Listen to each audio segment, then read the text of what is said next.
Hare Krishna, Hare Krishna, Krishna Krishna, Hare Hare, Hare Rama, Hare Rama, Rama Rama, Hare Hare. Everybody together. Krishna, Hare Krishna, Krishna Krishna, Hare Hare, Hare Rama, Hare Rama, Rama Rama, Hare Hare. Hare Krishna, Hare Krishna, Krishna Krishna, Hare Hare, Hare Rama, Hare Rama, Rama Rama, Hare Hare. Hare Krishna, Krishna Krishna, Hare Hare, Hare Rama, Hare Rama, Rama Rama, Hare Hare. Hare Krishna, Hare Krishna, Krishna Krishna, Hare Hare, Hare Rama, Hare Rama, Rama Rama, Hare Hare.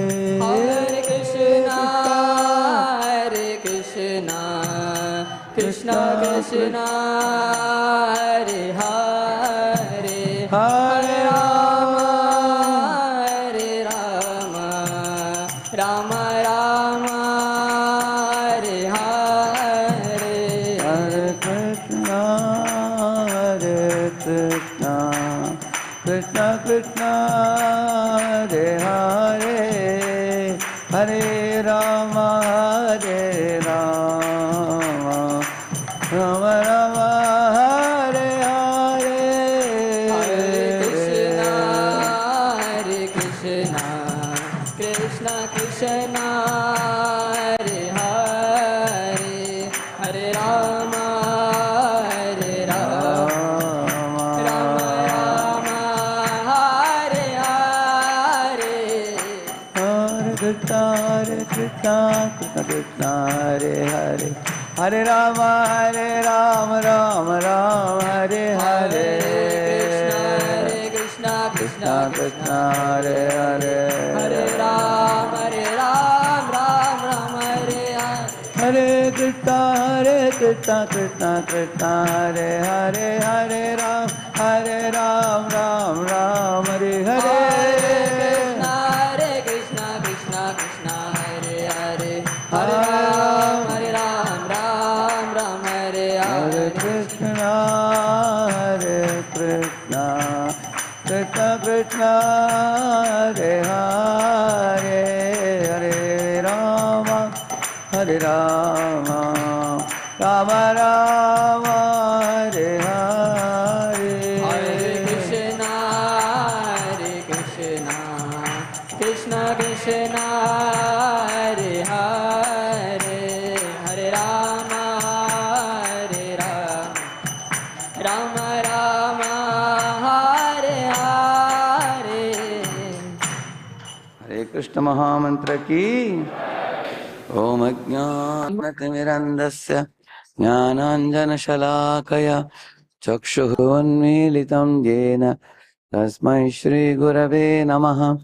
Nama Om Vishnupadaya Krishna Prishtaya Bhutale Shrimate Bhaktivedanta Swaminiti Namine. Namaste Saraswate Deve Gauravani Pracharine विशेष शून्यवादी पाश्चात्य देशतारिणे वाञ्छाकल्पतरुभ्यश्च कृपा सिन्धुभ्य एव च पतितानां पावनेभ्यो वैष्णवेभ्यो नमो नमः। जय श्री कृष्ण चैतन्य प्रभु नित्यानंद श्री अद्वैत गदाधर श्रीवासादि गौर भक्तवृंद Hare Krishna, Hare Krishna, Krishna Krishna, Hare Hare, Hare Rama, Hare Rama, Rama Rama, Hare Hare. Welcome all of you. Very interesting topic, isn't it? Selfless relationships and everlasting impressions. Recently, when I was reading Ramayana, I made some observations which I am going to share with you today. One thing all of us know very well is when Lord Rama was told that he is going to become the Rajakumar, Yuvaraj, heir apparent, and will be posted as a king very soon. And then subsequently, you all know, a day later, due to Kaikeyi's request, he was sent to forest for 14 years, isn't it? In both these instances, there was not even a difference in his emotions. Very surprising, isn't it? Hmm? He didn't jump like like we find people become very elated when they hear a good news. Hmm? And then when he is told to go to forest, he didn't lament. That is one thing we all have heard about. But one thing that I read further was about this, that when he went to Kaushalya, Sita, and Lakshman, all of them, uh, that is where I found the selfless relationships that I have given in the title. Very extraordinary.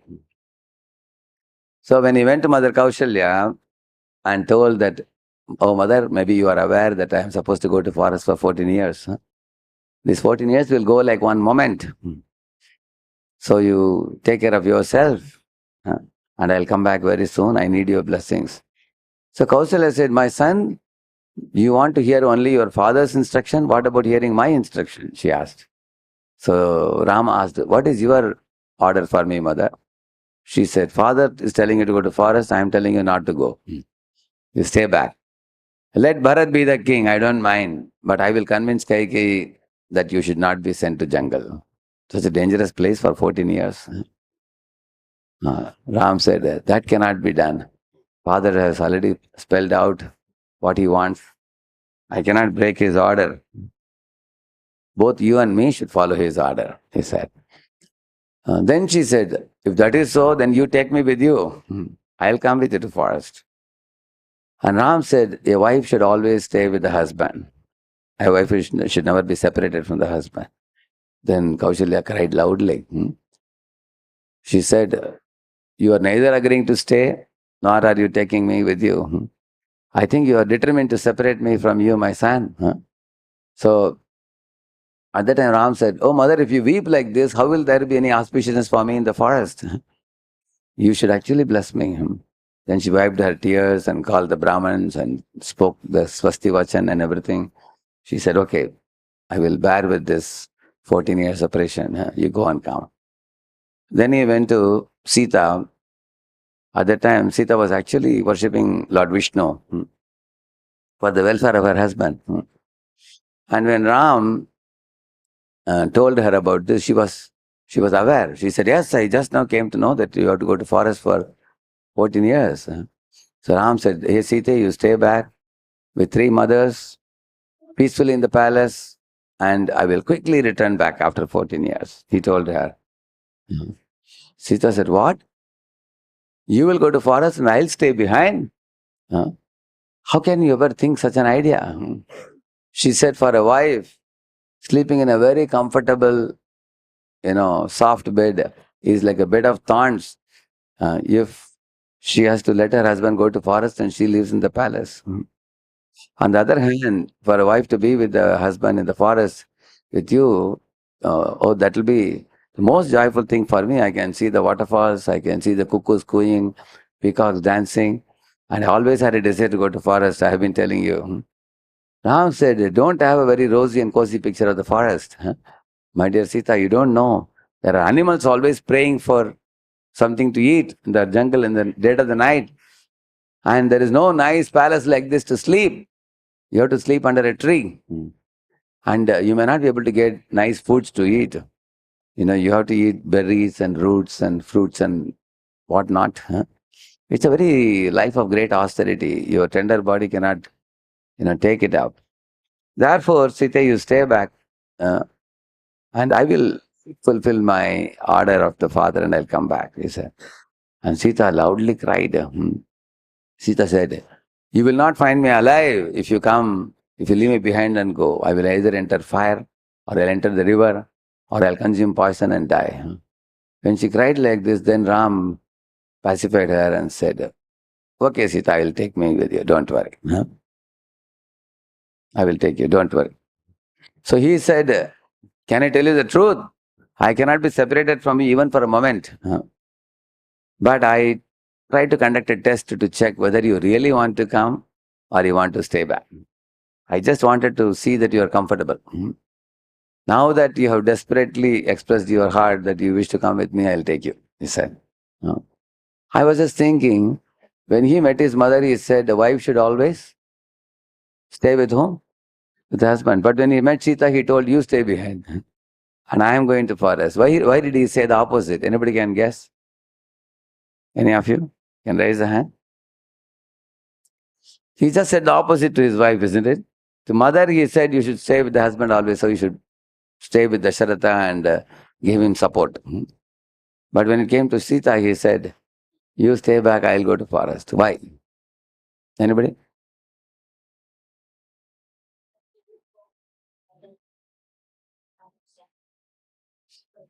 So he says that he didn't want his mother to have such difficulties in the forest. So he told his mother to stay with Dasharath. But if it applies to his mother, that wife should stay with the husband always, does it not apply to Sita? That Sita should stay with Ram. Same logic, why he didn't apply on Sita? Anybody? Yeah? Yeah? Is there a mic for the audience or we don't have? Huh? Yeah, give it. Give it. You pass it behind. Hare Yeah? Krishna Prabhuji. Actually. So I think because Ramji is called Samvedansheel, like he's very sensitive as to Sensitive. what should be done where, what to tell to whom. So I feel that is why. And as you said that he wanted to check whether Sita Mata really wants to go. Oh, okay. So She says he was very sensitive to what? Sensitive to whom? feelings, Sita Mata's feelings, To Sita Mata's? her feelings, her emotions. Her feelings and emotions. Very good. Give her one applause. Actually, Lord Rama told Sita like that because um, actually Ram thought that the punishment is for whom? Only for him or for Sita also? Only for him. He thought, I am supposed to go to forest for 14 years. Why should she suffer? That was the first thought it came in his mind. And then he also contemplated that if she stays back in the palace, she'll be comfortable. Although I will be very pained by her absence, but I will have to withstand it for 14 years. I will do that. He was ready for it. I was thinking if it was any other husband, he would have told, "My dear wife, I have been told to go to forest 14 years. He will loudly cry. And he will say, "So you also pack up your luggage." She will ask, "What about me? I am supposed to come with you. The punishment is not for me, it's for you." Like that she will say. He will say, "No, no, if you don't come, who will cook for me?" Correct or not, isn't it? There'll be a big tussle between the two. Is it not true? No. That didn't happen between Sita and Ram. Like she said, Ram is very sensitive to the comforts and feelings of others. Totally selfless. So after that, he called Lakshman and said, "Lakshman, the three mothers have to be taken care. So you stay back and take care of them." Lakshman said, "What? I have to take care of mothers. Bharat is going to become the king. Let him take care of the mothers. My luggage is already packed to go with you." He said, "I will walk ahead of both of you, Sita Ram. I'll pick up the thorns on the way. And if any animal comes in the way, I will carry a bow and arrow with me and defeat the animal. Wherever we stay, I'll make a cottage for both of you to sleep. And I'll pick my bow and arrow and go round and round and keep whole night vigil. I have taken a shapat or a vow that for 14 years I am not going to sleep." He said. "And I will be fetching water, fetching vegetables, fetching fruits, protecting both of you all the 14 years. That's going to be my service." So Ram thought Lakshman is so determined, there is no scope of speaking to him. So he stands for service. So you can see Lakshman's selfless attitude. He's going with Ram for protecting Sita and Ram. That is his, and he's ready to keep awake whole night.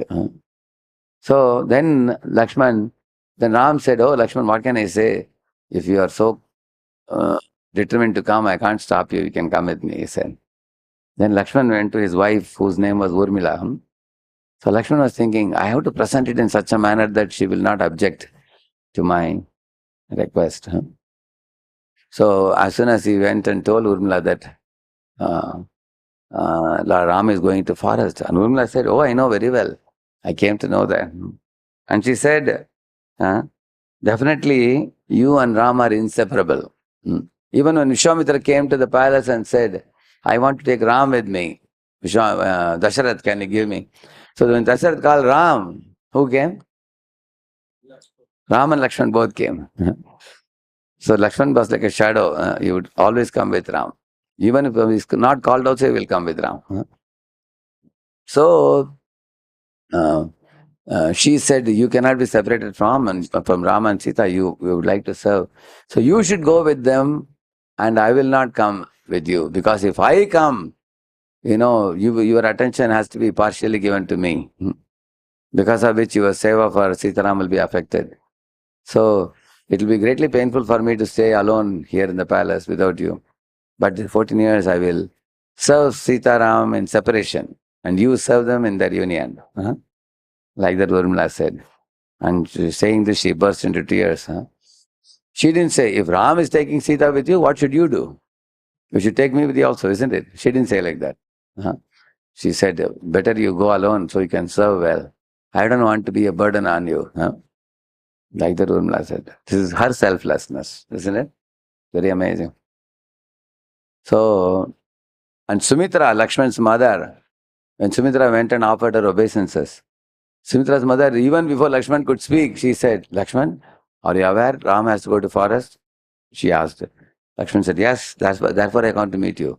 And she said, "It's my order to you, you should go with them." She said, "You should take care of him." And Lakshman thought, I don't have to convince my mother at all. So, which mother will want her son to go to forest just because the brother is asked to go to forest? You can see. So that is why I have given this heading, selfless relationships. See, there is a very big difference between selfishness and selflessness. So let us dwell on this and try to understand the difference. See, we are all living in a world where everybody is afraid of everybody else because people are fearful of getting exploited. Like when you're going in the train, you see they sell pakoda, bhaji, and all that. Looks very attractive and smells very nice also. You have experience? Come on, like the smell comes. You feel like buying and eating, but if you eat, you get a stomachache. Why? Because he must have used some recycled oil 20 times. Or he must have made it 4 days ago and he reheated and gave you. Of course, he may say garam bhaji, garam puri, garam sabji and all that. Garam means just now I have made garam and brought. Is it not true? So the whole idea is what? He is focused on your pocket. That is his goal. As soon as he receives his money, he will push out. He doesn't care even a fig about your health. They don't care. On the other hand, look at your mother when you go home.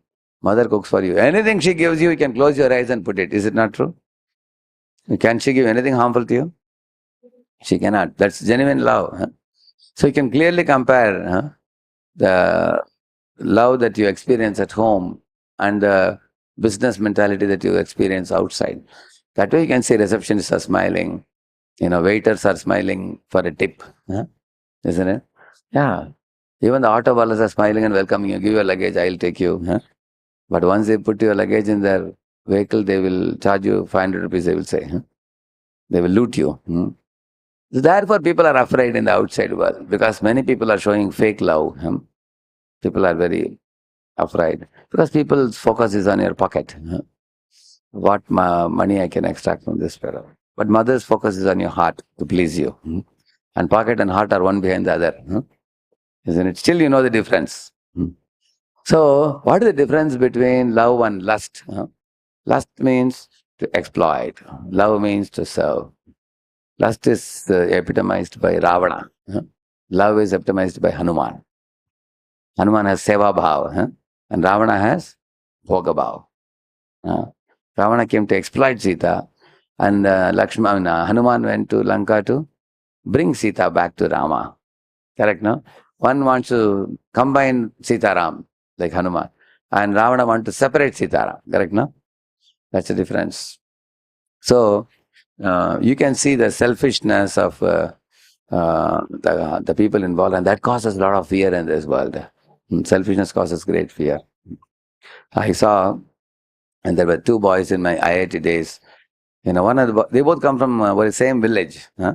They joined IIT together. So when one of the boy was opening his big suitcase and putting his things, the other boy in the neighborhood room came and said, "Hey, do you have a place in your suitcase? I want to put my backpack." He said. This fellow said, "Hey, you will put your backpack in my suitcase and I have to carry your luggage. Am I a donkey?" And he was asking. And that fellow came and so this fellow said, "I have no place in my suitcase," he said. When he was taking and putting things, this boy came and pushed his backpack into his suitcase. And then somehow or other forcibly closed it and made it fit somehow.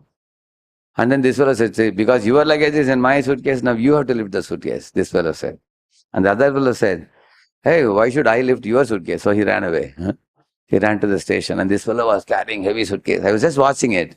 So, what is this? Is it selflessness or selfishness? Selfishness. So then I invited these fellows for our classes. They started coming. So 1 year later, there was a radical change in them. So I saw the same way. He was opening the suitcase and he called his friend and said, "Hey, give me your backpack."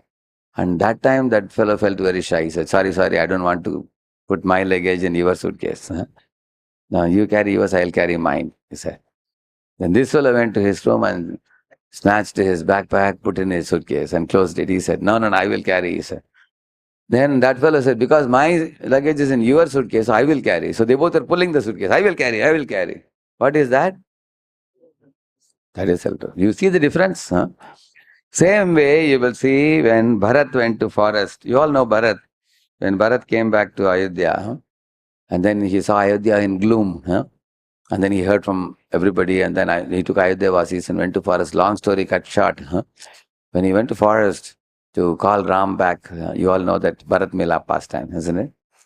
So, I will tell you a brief portion of it. How selfless Bharat is, you will see. When Bharat saw Rama, donned in the dress, and his hair was completely matted hair, because if you put one liquid of one plant in your head, the hair will become matted completely. So Ram had matted his hair and was wearing a tree bark dress. When Bharat saw him from a distance, he said, "Oh, brother, this dress doesn't befit you. You are a king of the world. You have matted your hair and you have put a tree bark dress." And he cried loudly and fell unconscious. And Ram came running in the front and picked up Bharat on his lap. When he picked up Bharat, he saw Bharat was wearing tree bark dress also.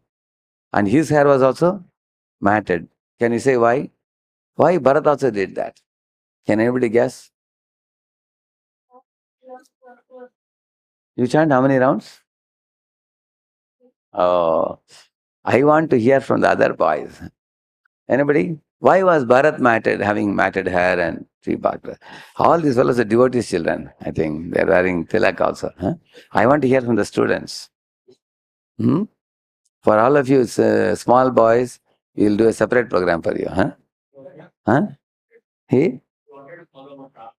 He's saying he wanted to follow what Ram did, he said. Actually, was that the reason? Okay, my brother is having matted, so I will also have matted hair. He is wearing tree bark dress, I will also wear. Was that the reason? Anybody else? Yeah? She's saying a selfless love for Ram. She says, okay, I am looking for one particular answer. Anybody? You want to give a try, any of you? Yeah? Yes? There is one hand up behind, yeah. Hare Krishna Prabhuji Dandat. Hare Krishna Prabhuji Dandat. Prabhuji, he wanted to take the punishment on himself, And he wanted to send Ramji back to Ayodhya. To make him the king. Give him an applause. That was. So he wanted to act as a proxy for Rama. Huh? He said, I will go to forest in your place and you rule the kingdom of Ayodhya. That was the intention with which he went like this to forest. Huh? And then of course he met Ram and both of them cried, he embraced and had long talk. And then he said, my dear brother Rama, look at these three widowed mothers, they have come. Huh? Even Kaikeyi is inviting you back. Even our Guruji Vasishta has come to tell you to come back and take up the rule. And therefore you must come and rule Ayodhya. All Ayodhyawasis are weeping. See, everybody has come with me, he said. Do you think Ram agreed? Ram said, see, Father, I have given a vachan to my father. I cannot break it. Pitru vachan cannot be broken. No? I have to keep that vow. So I request you to go back and take the kingdom, Bharat. You should rule for 14 years and I'll come back. When I come back, I will accept the kingdom. He said. And Bharat said, no, impossible. If you don't come back, I am going to sit here facing the north and I will commit suicide. I will give up my life. Like that Bharat said. And hearing this, the devatas in the sky became very worried because they thought that Bharat's logic is very strong. Because he's brought the three mothers, including Kaikeyi, he's brought Vasishta, all are telling him to come back. If Ram also changes his mind, saying that, okay, brother, every one of you calling me, so with so much love, Ayodhya Vasis are calling. Okay, I'll come back to Ayodhya and take up the rule. Then who will kill Ravana? Everybody was thinking like that. So therefore, in the Akashvani, the Devatas were saying, Bharat, you should obey your brother, they were saying from the top. So at that time, Ram also told Bharat, giving up your life is not a very great thing, my brother. One may give up one's life, but greater than that is to obey the person whom you love. If you really love me, you should obey my instruction, he said. You should go back and rule. So Bharat then finally accepted not to become king of Ayodhya. He said, your Paduka will be the king of Ayodhya. So he took his Paduka of Rama on his head, singing Ram's name. He returned back along with the Ayodhya-vasis. You all know that. I went to that place a couple of years ago. In Ayodhya frontiers, there is a place called Nandigram. So there, you have to go down in a cave where you'll find one beautiful murti, one temple, where Bharat and Rama are embracing one another. It's very rare deity. Generally, deities stand like this, but they are embracing one another, that deity. I asked the pujari there, why this temple is below the ground? He said, when Ram would sleep on cot, Bharat would sleep on the ground. When Ram slept in the forest and ground, Bharat slept underground. Because he thought, I should not sleep at the same level of my brother. And he thought, what will my brother eat in the forest? So Bharat also ate only this barley mixed with cow urine. 14 years he ate that. Lived a very austere life. So the selfless love of Bharat was so extraordinary, isn't it? See, in Pune, there was one very big merchant in Pune. And he had two sons. And this fellow was such a stinking rich fellow. He had schools, he had colleges, he had factories. He had many, many shops and vast lands in the village. Very rich fellows. So occasionally he would call me to his house for some program I would go and do. So one day he called me and said, Radheshyamji, there's an emergency in our home. He said, I asked, what is it? He said, last 1 week my sleep is gone. He said, he was 82-year-old man. I said, what happened to you, sir? He said, you see, now I am writing my will for my two sons. But there is a big quarrel at home. He said, both my sons are demanding, I want this property, I don't want that property, I want this, I want that. And we are not able to arrive at a conclusion. Can you come and talk to them? I said, see, we are sadhus, we don't get into this family affairs and all. Otherwise, both sons will become angry on me. If I tell one brother, do this or do that, how can I say that? But I can come and give one katha and go back, I said. So he invited me to his house, I went. There were about 30, 40 people. So his two sons were sitting in the front.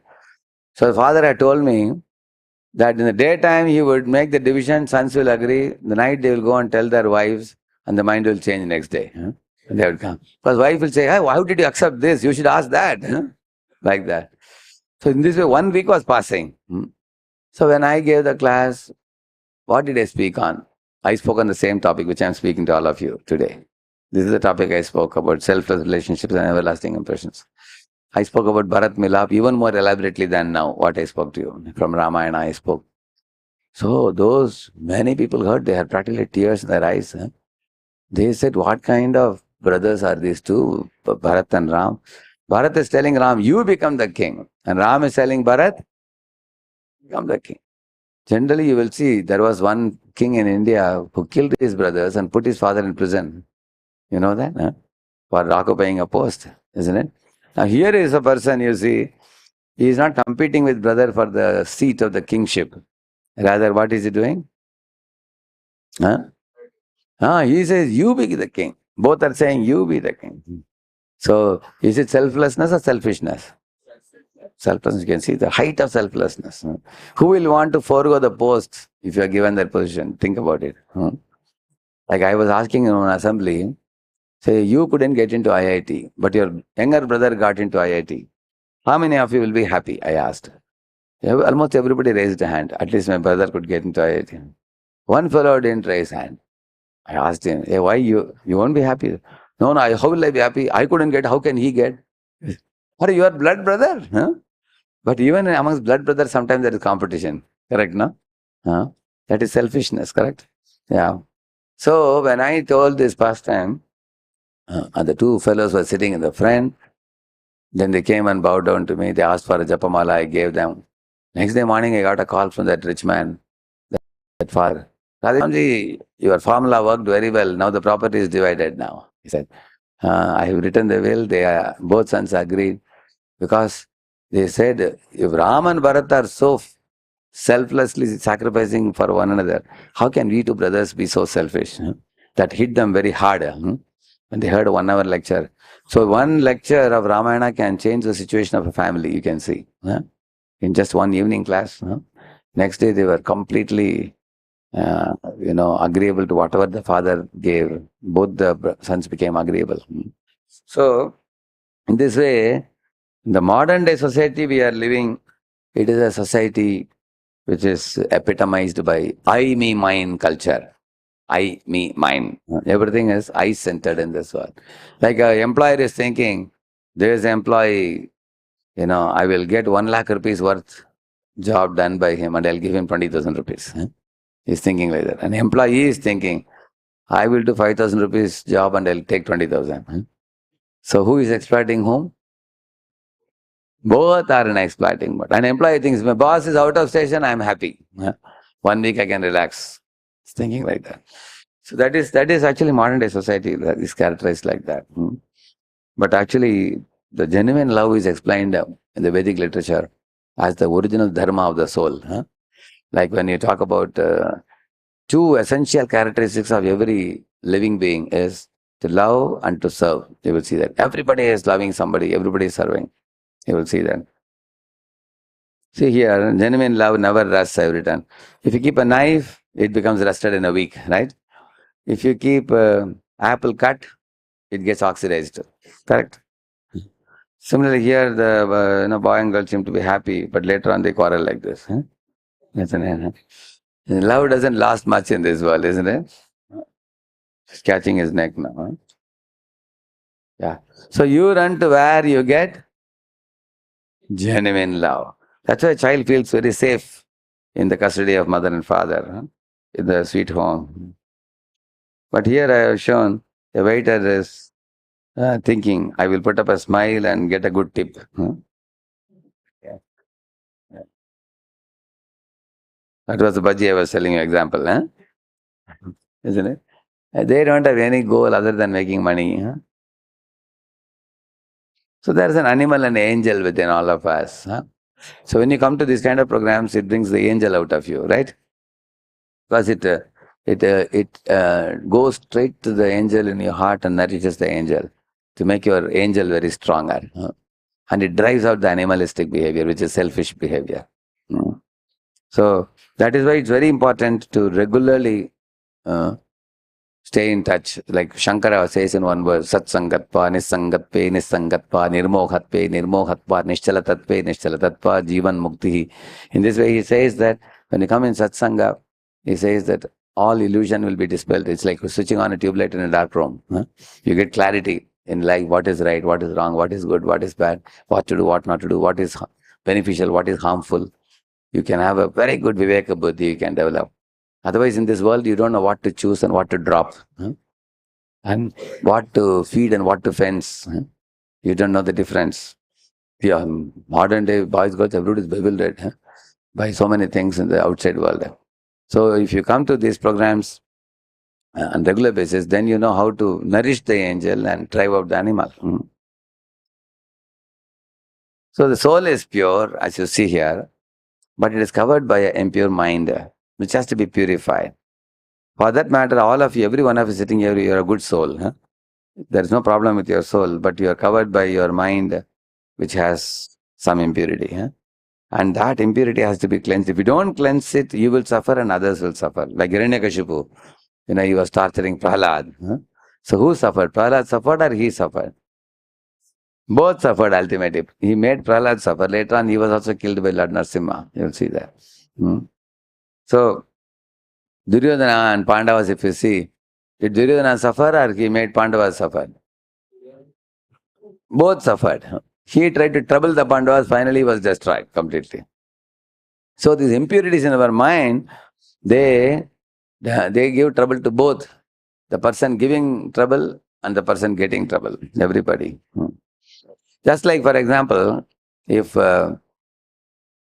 imagine if somebody has come into this hall with stinking socks. Everybody is plucking nose. Say, who is the fellow stinking around? Isn't it? Of course, none of you are thinking now, everybody is all right now, but I'm just giving an example. Then everybody finds out one boy and says, hey, why are you, so badly stinking? Then he gets up and goes out, he removes the socks and washes the feet under the tap and then comes in. Then there is no more smell, right? Similarly, when you get rid of this impure mind, the pure soul is always divine and very wonderful. But the good news is, the impure mind also is purifiable as much as a stinking socks is washable. So you can wash the mind also. You can cleanse the mind completely of the impurity. So what is that impurity? In Bhagavad Gita, Lord Krishna says there are 3 impurities in our mind. One is proprietorship. Like Alexander wanted to take over the whole world. Isn't it? British people want to colonize and take over the whole world. Mughals came into India and took over India, isn't it? So this is a mentality of proprietorship, wanting to usurp others' place. Even Duryodhana wanted to usurp Pandavas' property, correct? That's proprietorship. Another one is controllership. Controllership means bossing over others. Generally, people like to boss over others. Like in a home, you find a wife tells her friends, I am the boss at home. And husband tells his friends, who is the boss? I am the boss. And the child tells his friends, and I am the boss of the home. Why? Because if I scream, then mother, father, grandmother, grandfather all come running. So everybody want to control another. I saw one picture of one man, married man. One side his wife is pulling his hand, another side his mother is pulling hand. Both want to control him. Correct, no? So these are impurities: proprietorship, controllership, enjoyership. Like Ravana wanted to enjoy independent of God's laws. So that impurity has to be removed. See, here when a person passes away, we say a person has passed away. The body is very much there, but what has passed away? The soul has passed away. The soul is covered by the impure mind. But where did the soul come from? Where do we go? There's an explanation in the Bhagavad Gita 15.6 that originally we all belong to the spiritual world where every word is a song, every walk is a dance. All living beings are pure. No one is impure there. All are good-natured. No one is envious of anybody. Nobody has enmity towards anybody. All are pure-hearted. They are free from these 3 mentalities. See, proprietorship means greed. And enjoyership means lust. And controllership means anger. So lust, anger, greed are the gateways to hell, Krishna says. But in spiritual world, one is free from these mentalities. I'll show you one video here. Hey, what do you want, my my fine feathered friends? Mike, give the mic to him. Ah, I see. What shall I play?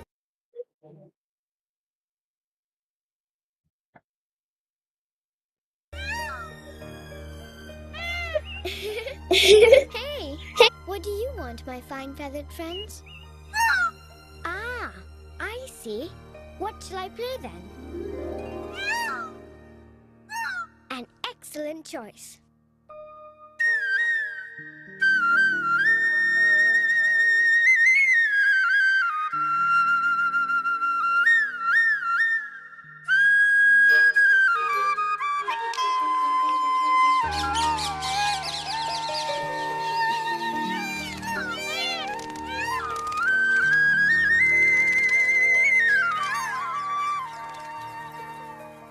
You are as gracious as you are beautiful. I will wear it with honor. See, did you observe this pastime? Huh? I used to think God means you must be the busiest person in the whole creation. But here you find Lord Krishna, who is declared in all the Vedic literature as a supreme. There is one verse in Bhagavatam which says, Yam Brahma Varunendra Rudra Marudasthanmanti Divyaistavai Vedai Sangapadhakramo Panishadair Gayanti Yam Samagaha Dhyanavastita Tadgatena Manasa Pashyanti Yam Yogino Yasyantam Navidu Sura Suraganaha Devaya Tasmai Namo. Here you find Shukadeva Goswami here in this verse is saying that Yam Brahma Varuna Indra Rudra Maruta Stunvanti. Shiva, Brahma, Indra, Chandra, Vayu, Agni, everybody is glorifying that one Supreme Lord, Lord Krishna. Second line says the Vedas, Puranas, Upanishads, Shruti, Smriti, Puran, everything is glorifying that one Supreme Lord Krishna. All the yogis in the forest are sitting in Dhyana Mudra and meditating on the same Lord Krishna in their hearts as Super Soul or Antaryami. To him I offer my namaskar. Like that he says. So that Lord here you find, that Supreme Lord here is sitting under a tree in the spiritual world. Very cool. He is not super busy. Huh? His only activity is merrymaking. Huh? And he is inviting the peacocks. Did you hear what he asked the peacocks? What can I do for you, fine feathered friends? Like that he asked. Huh? So he said, peacocks, you all have beautiful feathers. He appreciated them. And what can I do for you? Means he is in a mood to serve. Is he in a mood to take service or is he in a mood to serve? He is in a mood to serve. Then the peacocks chose one tune, isn't it? They made the tune and said, you please play on your flute, they said. And then when he heard the tune, what he said? Excellent choice. He appreciated them. Huh? So first he is in a mood to serve them, then he is also appreciative. In this world, people, instead of appreciating people, are critical, isn't it? Instead of finding good in others, people find fault in others. Like, you send somebody to the garden and ask, what do you find there? They say, oh, the garden is full of thorny bushes. One fellow says. Another fellow says, oh, the garden is full of fragrant roses. So who is right? Both are right. Huh? Because one chose to see the thorny bushes, right now. Similarly, here Krishna is saying, oh, fine for that friends. He is appreciating them. Then he is appreciating the choice of the tune. Excellent choice. And then he served them by playing on the flute. And then after he played, all the peacocks felt, oh, he did such a wonderful seva for us. Now we should do something in return, they felt. So what did they do? They thought the best thing we have is one peacock feather. They just took it and gave him. So Krishna, did he say that? Just useless feather. There are thousands of feathers available. Did he say that? What he said, he took it and where did he keep it? So by keeping on the head, he showed them how much I value your gift. Valuing the gift of insignificant creatures like even a peacock. So this is selfless love. Can see that. See, I have mentioned 9 characteristics of genuine love in one page, but every slide I am going to show you one. You will see each of it. Because if you know the characteristic between what is love and what is not, then you can experience it in your life. Let us go one by one. See, first, love implies service, not just a feeling. See, here one lady is pregnant. See, the man is bringing her something to eat and along with a fan and everything, which means the Nobody can say to his wife that, oh, wife, I love you very much, but I can't give you sari, I can't give you ornaments, I can't give you a house, I can't give you a car, and I can't help you when you are pregnant.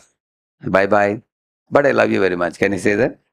Love is not just a feeling. Love implies service. That's the first thing.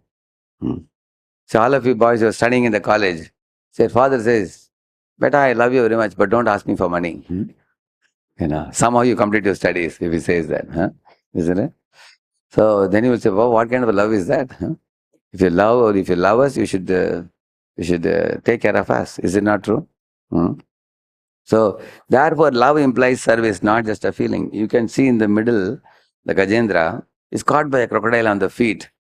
And when Lord Vishnu was coming in the sky, even at that time, Gajendra thought, oh, if I were in my home, I would have done some service to Lord. But now I am in the middle of a lake and my leg is caught, I can't do anything. In this situation, how can I serve? He thought. Then he looked around, he found one lotus. He plucked it. And then he said, Narayana, Akila Guru, Bhagavan Namaste. He offered it to Lord Narayana and Archana and gave it to Narayana. So this pastime of Gajendra shows that one who is, even in a sankat situation, even in a difficult situation, one can render service. You can see that. Many people give reasons, oh, I can't come to temple because of this, I am busy with that, busy with this.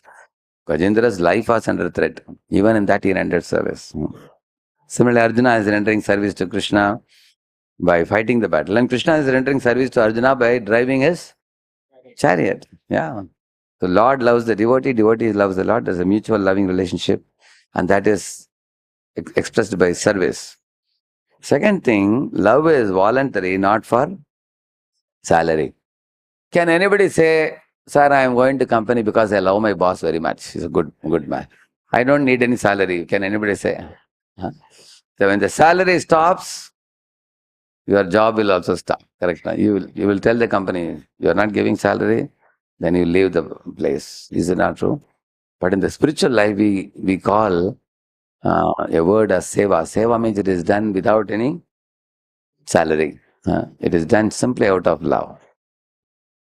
Like the disciples serve the Guru only out of love.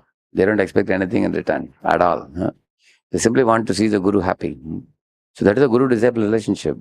It is not that you, like when I was selling Bhagavad Gita once in a train, one man asked me, how much commission you get for this? He asked, I said, commission? You don't get anything. He said, how can you work so hard, carrying these heavy books and distributing without getting a commission? Because people don't know service without taking anything in return. So, like for example, your parents are coming to the airport, you go to pick them up. When you lift their heavy luggage, do you charge them coolie charges? Because it's done out of love, isn't it? On the other hand, if the coolie wala comes, if he picks up, he cannot do out of love. He is doing it only for money. Is it not true? So, therefore, real love means it is voluntary, there is no pressure, it is done out of affection. It is actually called as burden of love. Even though the luggage is heavy for you to carry, still you do that. You don't want your mother, father to carry. You want to help it because, is it burdensome for you or not? It is burdensome, but it's called burden of love. Like one thin Mataji, one thin lady, she was carrying a stout child. She had a baby who was like a very healthy baby. Her friend was telling, hey, why don't you keep the child down? You are so frail and thin, you can't carry the child. She said, I don't mind, she was telling, because it is her child, and it's called burden of love, correct? No, it's a burden. Child is hefty, but she doesn't mind the burden because it is done out of love. See, both this fellow, husband and wife, both are thinking about themselves, you see. And poor child in the middle, you see. What is the situation? So this is the situation in many families when people are selfish, you see. On the other hand, you will see in Lord's creation, everything is selfless. You will see the trees, the sun, the cow, the ocean gives pearls, cow gives milk, the tree gives mangoes, sun gives sunlight, moon gives moonlight. None of them take anything from you, any charge from you. Like you all may put solar panels on the top of your roof of your house, and you get some electricity. Are you paying anything to sun? You don't. The sun is selflessly serving.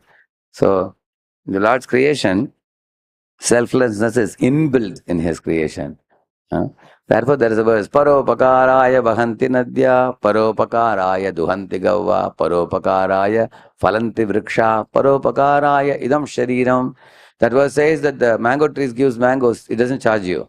Some man comes and takes the mango and gives, give 10 rupees. He takes, but mango tree doesn't ask you for money. Similarly, the river brings you water without asking for anything.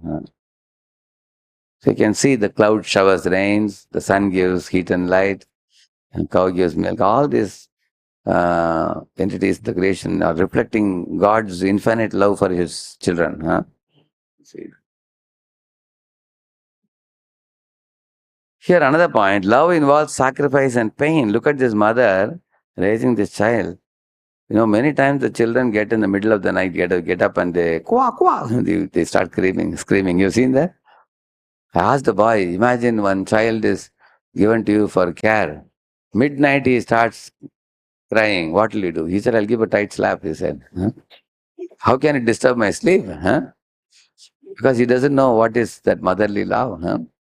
A mother can actually, keep awake in the day, keep awake in the night, and especially raising children who are below 3 years, isn't it? So, enjoying the satisfaction of the beloved. This is called as the principle of Tat Sukhi Sukhitvam. Like Sudama is going to meet Krishna in Dwaraka. He didn't ask anything. He just wanted to meet his friend, exchange words of love and come back. But Krishna gave him a house and everything, you all know that. Isn't it? So, see, compare these two pictures. In the top picture, the lady is using this grinder. In those days, they had a stone grinder. How many of you have seen stone grinder? Really? Many have seen. Amazing. Okay. My mother used to use this. When we were small kids, we could not even move it also. One time, my finger got tied in between. I was screaming. She came running. Because it's heavy stone it is. This is one thing, and another one is this one. Silpata. So, whenever I've seen my mother also doing this, she would make, there'd be sweating, she would be sweating on her forehead, and her hair would be disheveled. But look at her face, that's a smile, correct? Yeah, she did it as a what do you call it, gesture of love. Because when you make the masala, and then you mix in, sambar or anything, it becomes very tasty. Without that, it's not so tasty, isn't it? Nowadays, they put everything in a machine, they finish it. Very easily. There is not much effort nowadays. On the other picture, you see that lady, she's saying, oh, I can't cook anything at home. Dear husband, you eat out in a hotel. Why? I have to go to gym, she's saying. But instead of putting service in, sweating in service, she's sweating in gym. You are able to make the comparison? How many of you can compare and understand? You can understand this? Yeah. Is it really worthy? Here she may have a very good slim makeup of a body, but there's no love involved here. She's just thinking about her own, I want to reduce obesity and I want to look slim. She's thinking about herself, not thinking about anybody. Here, this is a famous story you all know. Hanuman was putting all the stones with Ram name engraved in that, isn't it? At the time, there was a small squirrel who was also putting a small stone. Hanuman told the squirrel, hey, squirrel, don't disturb us. Get lost from our way. Ram said, Hanuman, as much as your service is important to me, the squirrel service is also appreciated by me. Because you are doing according to your capacity and squirrel is doing according to his capacity. So I appreciate it. So the Lord has no unrealistic expectations. He is happy with anybody putting their best in the service. You all know Jatayu, in his war against Ravana, did he win or did he lose? He lost. Actually, Jatayu was a very old eagle. Ravana said, hey, old eagle, get off my way, otherwise I'll kill you, he said. Jatayu said, as long as I am alive, you cannot take Sita ahead to Lanka, he said. And then he, with his wings, he was slapping Ravana. And with his claws, he tore the Ravana's kavach. With his beaks, he killed the mule, which was drawing the Pushpaka Viman. It was very, very powerful. So that time Ravana understood that the eagle is old, but his strength is still powerful. Then he decided to took off his sword, cut one of the wings of Jatayu. And Jatayu lost his balance and he was falling down. At that time, Sita loudly cried. Jatayu heard her cry. Immediately, with one wing, he was flapping and went up again. And Ravana cut that wing also. Now, both wings cut. Poor Jatayu fell down. So, when he fell to the ground, Rama and Lakshmana came there and saw the eagle was about to die, leave the body. So Rama cried tears. He said, Jatayu, I accept you as my father. I will do the Antyeshti for you. This evening I will send you to Vaikuntha, he said, because you have given your life for Sita. So you will see, Ram was satisfied with the mere struggle of Jatayu. Although Jatayu didn't win the battle, by his mere struggle, he sent him to the spiritual world. You can see that. Similarly, with Skurli was satisfied. So, love means free from unrealistic expectations. Here you see, the mothers always compare their children with others. Hey, he got first rank, you got first. Why? You've seen parents ask this question. See, is there any engineering college where out of 50 papers you passed 49 papers, they'll give you a degree? Will they give you? One engineering drawing was difficult for you, rest of it you passed. Will they give you a degree? They won't. Therefore, you will always see, in the material world, unless you fully complete, you are not considered a success. Whereas in spiritual life, I showed you, the squirrel or Jatayu, their mere endeavor to serve the Lord was counted as success. Correct, no? Here also, she's making, both mothers are making unhealthy comparison, which actually causes inferiority complex in children. Recently, I was seeing that in some of the IITs, some of the boys have committed suicide recently. Some 3-4 IITs, you are hearing a lot of news about it. The reason is, people feel very, very uneasy due to comparison with others. In one of the IITs, in those days, one boy got 17 lakh per annum job. Nowadays, it's very common nowadays. In those days, it was very rare. So he was sending to his girlfriend that I got a job which is 17 lakhs per annum. She said, don't you know, in your class, another boy is getting 23 lakh per annum. And she put it in the WhatsApp group. Many others were also observing. This boy at the same day committed suicide. Because others would have laughed at me, like that. So this inferiority complex is such a dangerous thing. People cry privately inside the room with bolted door. So, but you can see Lord Rama and Lord Krishna, how they are encouraging. Krishna is washing the feet of, who is that Brahman? Sudama. He washed his feet, he fed him prasad, he massaged his feet. He was his Gurukul friend, he spent time with him. Rama is going to see whom? You know who is this? This is Shabari. Yeah. This is Shabari, old lady, 90 plus. And she is keeping some fruits which she had tasted and made sure they are very sweet fruits. She had great affection and respect for Lord Ram, and he is going to meet her. Ram, Lakshman are going and meeting Ram. Although Rama has no obligation to her, he is taking a detour from Nasik and going and meeting, which goes to show how much he values the service of such devotees. Even though she is a very old woman, who is going to blame him for not going if he didn't go also? But he respects the devotees' devotion. That is the meaning of respect. Respect means valuing individuality. Why did I show these two examples? Sudama is a simple Brahman and this lady is a old lady. But in both the cases, Lord Rama, Lord Krishna, how they value their individuality, you can see that. And love is also unconditional in all situations. You see, who is this first picture? It is Guha, the boatman. Lord Rama made friendship with boatman, and the second one is Vibhishan. Vibhishan Sharanagati. Actually, Vibhishan's brother Ravana. Ravana was hell-bent on keeping Sita. So Vibhishan, decided to leave him and come and join the side of Ram. Ram didn't say, you are enemy party, I will not accept you. He didn't say that. You see the picture, second picture, when Vibhishan arrived like that, all the monkeys went and told Rama, my dear Lord, Ravana's brother has come here. What we should do? Our Sugriva asked.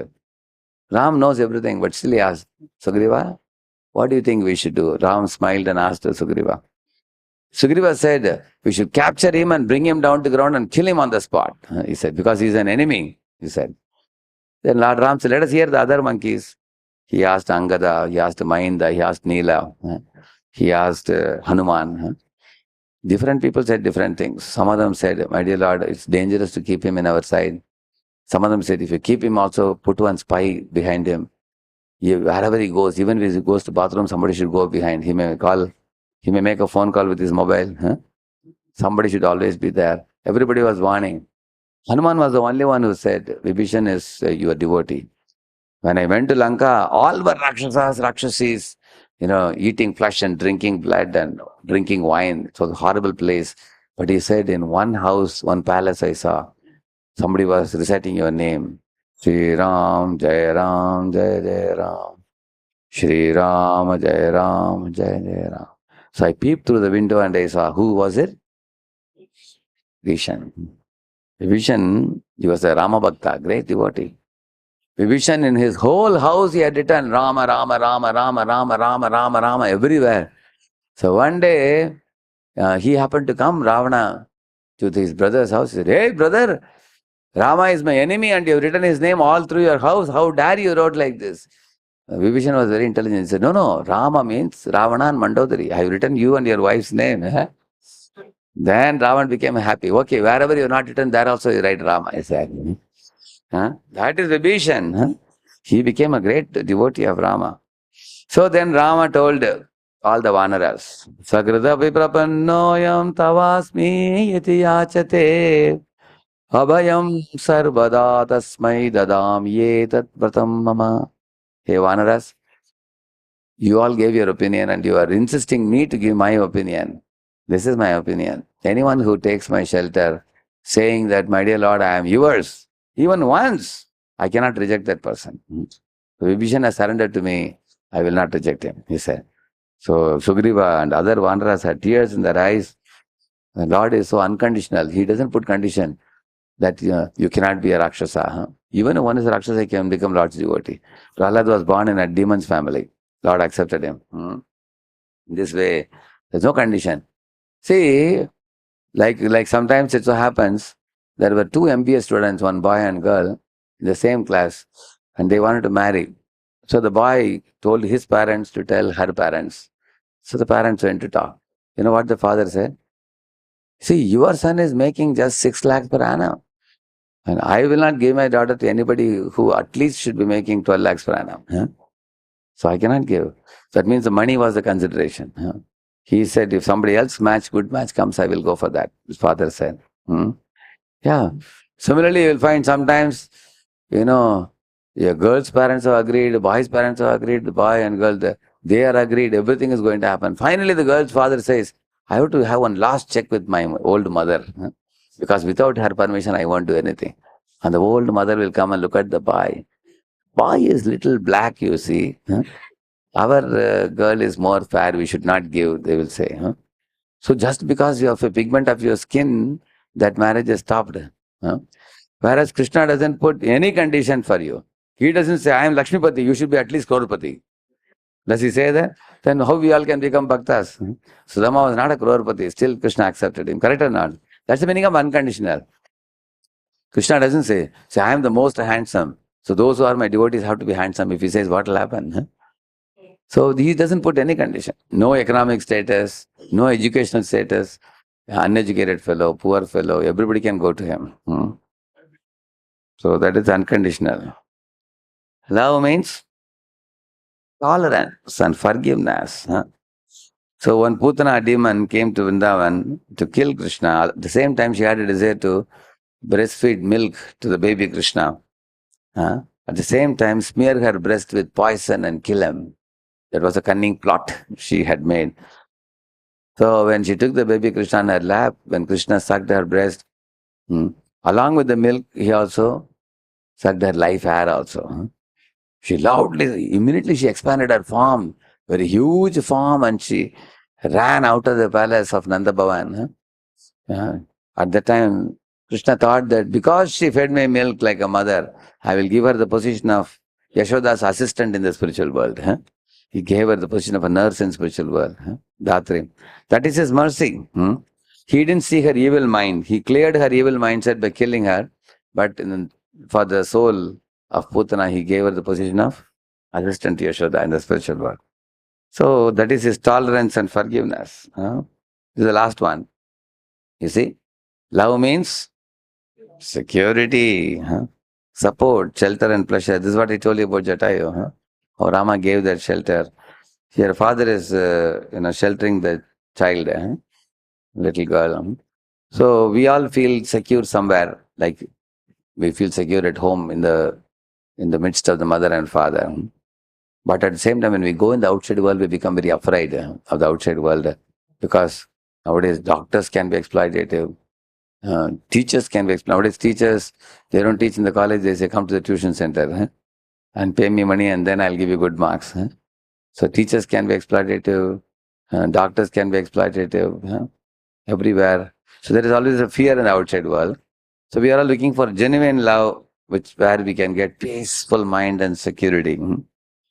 But the problem is, in your family, mother, father, grandmother, grandfather, how many years can you live with them? 80, 90, 100 years? Can you live beyond 100 years with them? Is it possible? No. Although you get very genuine, wonderful love, you can't live with them forever.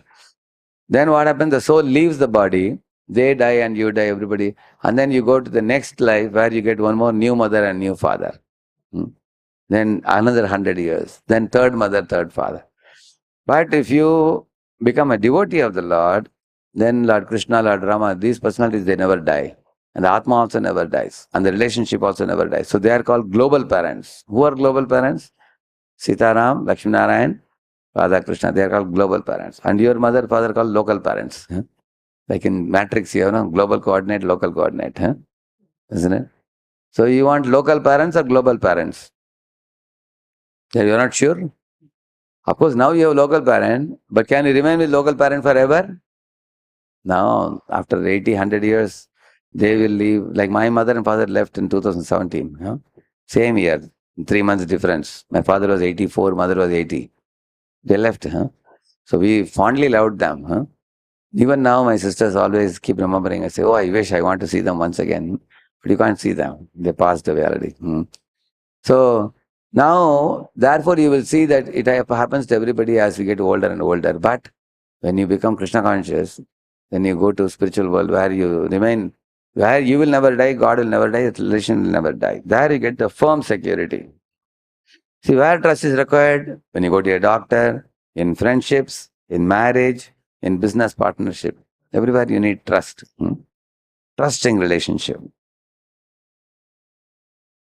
See, Karna and Shalya had a rusting relationship.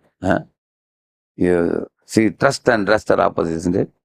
Because Karna was very proud, and Shalya was the king of Madras. Shalya told Karna, I'll give you an idea. Karna said, your idea, keep your ideas with yourself. You are just a driver. I am fighting the battle. So Shalya said, yeah, you are very arrogant. I am going to quit the battle and go away. So Shalya walked out. So Karna lost the support of his charioteer. You can see that. On the other hand, you will find Krishna Arjuna. They were thickest of friends. I'll tell you one instance from Mahabharata. Shalya told Karna that, see, you are taking the Nagastra and aiming at the neck of Arjuna. It's very risky. Neck may miss. Better you aim at the chest. And Karna said, who are you to give me idea? Shut up, he said. And then when he aimed, and the Nagastra came, but very speedily it came. It hit the mukut of Arjun. And then his mukut fell off. And all the diamonds in the mukut got scattered away in the ground. And Arjuna had only the hair. So Arjuna looked at Krishna and said, hey, my dear Keshava, why didn't you drive the chariot properly? People will laugh at me, my mukut is fallen on the ground. Krishna said, your head should be rolling on the ground. I pushed the chariot 1 foot down. You don't know that, Krishna said.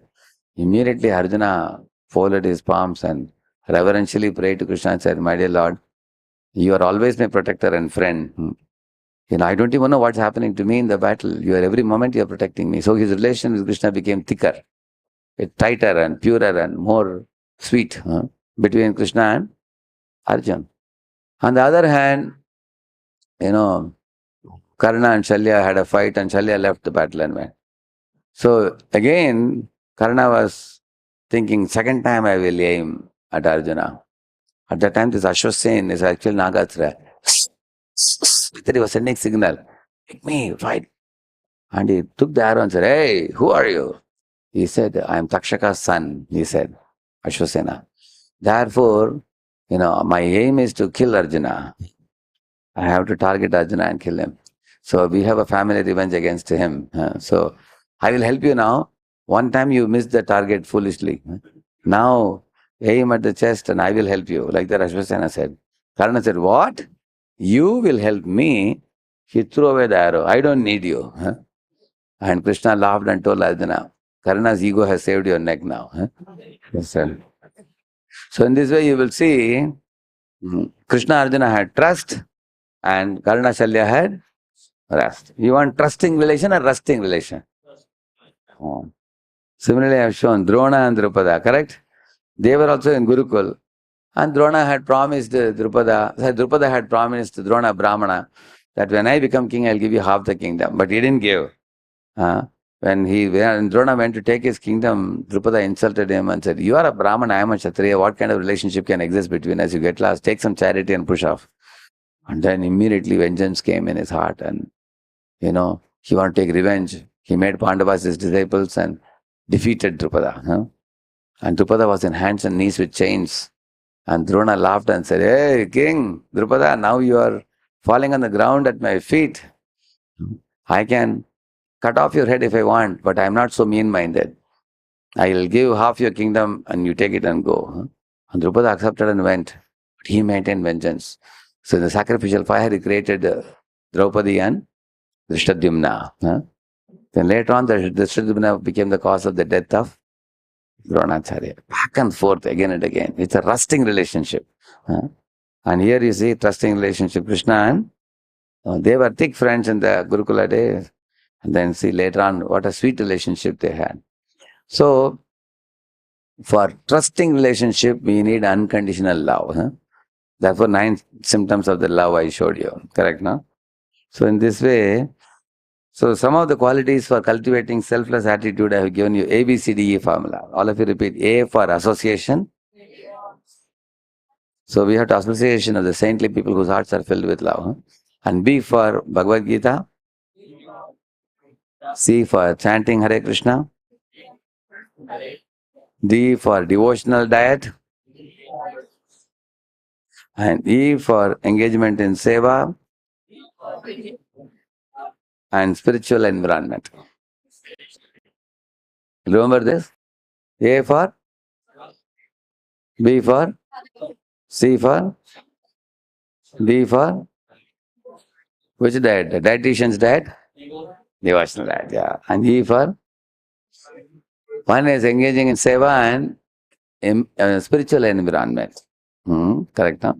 So, these 5 items will boost your sattva guna and also it can awaken love for God in the heart, and you can experience selflessness.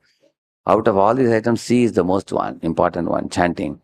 Hare Krishna, Krishna Krishna, Hare Hare, Hare Rama, Rama Rama, Hare Hare, Hare Krishna, Krishna Krishna, Hare Hare, Hare Rama, Rama Rama, Hare Hare, Hare Krishna, Krishna Krishna, Hare Hare, Hare Rama, Rama Rama, Hare Hare.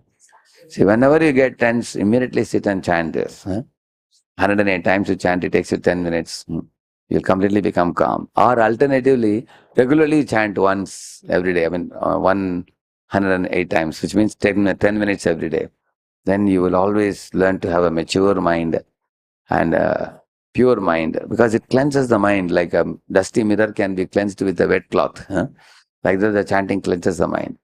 I will show you 2 minutes video on this and how the chanting helped the students in Florida.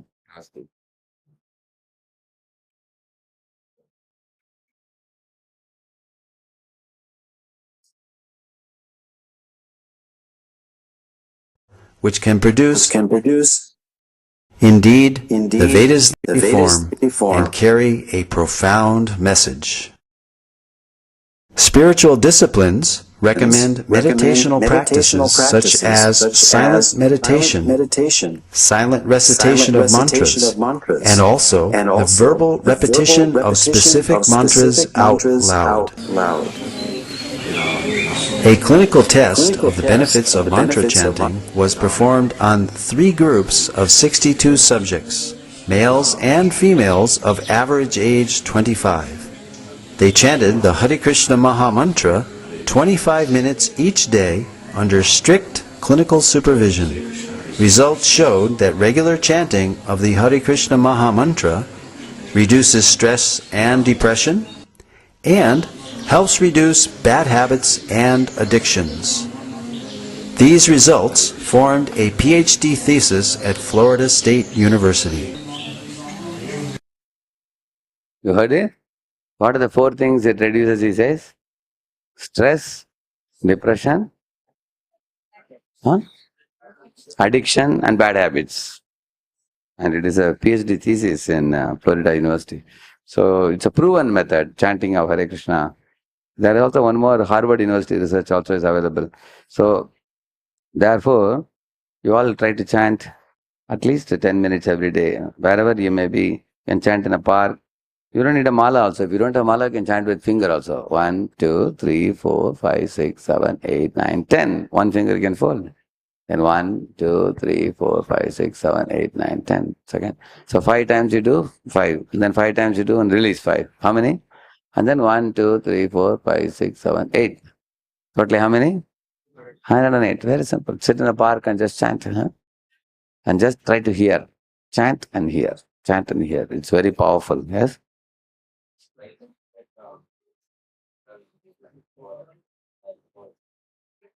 Yeah.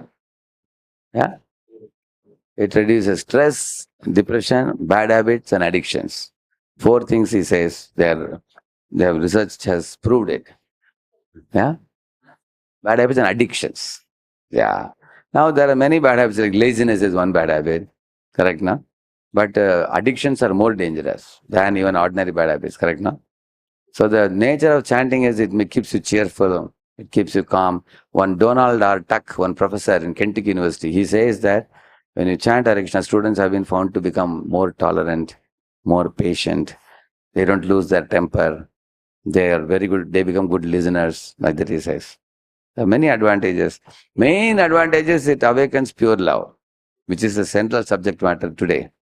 And then along with love for God, which is a spiritual benefit, there are also many material benefits also. All right, no? So how many of you are coming for the first time to this place? You can raise your hand. Okay. So welcome all of you. And you can keep coming. We hold monthly once programs like this. Always in the temple you can come. And also, we do many programs in the colleges also, near the colleges. So there must be some announcement, I believe, so that you can connect and this kind of programs you can regularly get. So how many of you found it easy to catch today what I spoke? Was it difficult or easy? It was easy?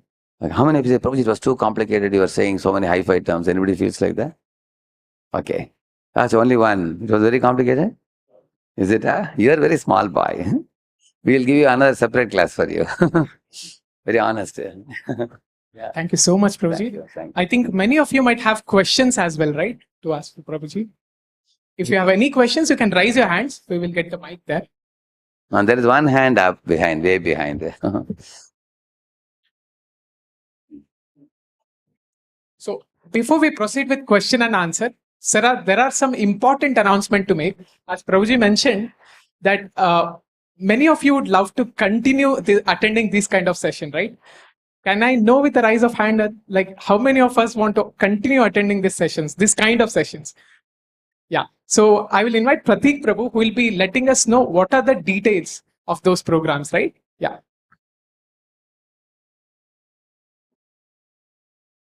Okay. So before we go ahead, we'll just show a short video of what programs we are doing ahead.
So, as all of you saw in this video, so we have Discover Yourself course coming ahead.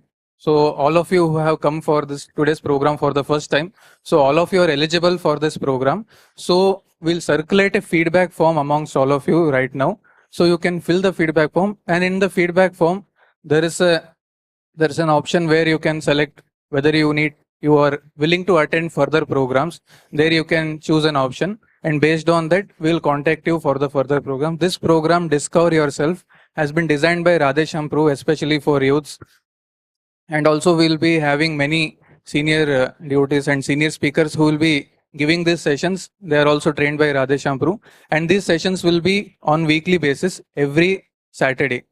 Okay, so all of you can please take 2 minutes to fill this feedback form. And we do this same course in Boston, Massachusetts. We do it also in Texas A&M or University of Dallas, Texas, in those places also. It has an internationally acclaimed PowerPoint, with very, very high quality video clips also in between inbuilt. So it's also very scientific and logical presentation. You can keep all your blind faiths aside and you can ask any challenging question in between. So it will be you can come for a session and see for yourself how it is. Okay, so all of you can just take 2 minutes and fast, please fill this feedback form, and then Yeah, there's a hand up. Please give it in. Yeah.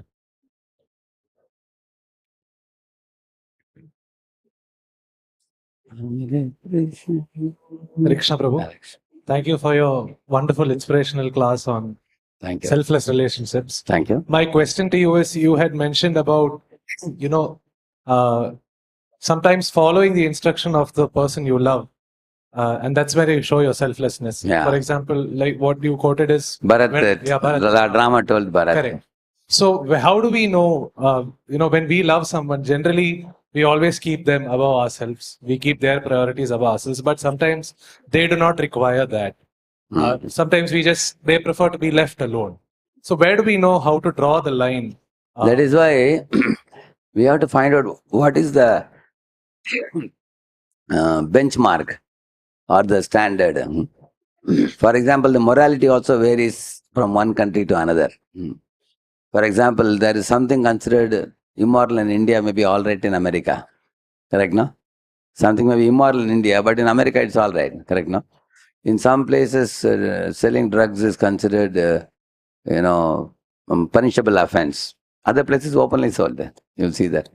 Therefore, in this world, if you want a gold standard to know which is the ultimate, then I would say very simple thing. You go to the scriptures like Bhagavad Gita, Bhagavatam, Vedas, Puranas. They will give you the same truth in every part of the scripture. If you want to know what is the right conduct that should be followed, what is wrong. Therefore, in the middle of the class, I was telling about Viveka Buddhi. The Viveka Buddhi is ability to discriminate what is right, what is wrong, what is long-term success, what is short-term success, what is beneficial, long-enduring success, what is shortcut to success. So we will find that in this world, many times people are blinded by the immediate benefits. People don't see what will be benefiting us in the long run. Like painkiller is often preferred over actual medicine because medicine is costly, painkiller is cheap. So therefore we may not know. So Bharat ultimately obeyed Rama because Rama was intelligent, he was wise, and he was also always guided by sages.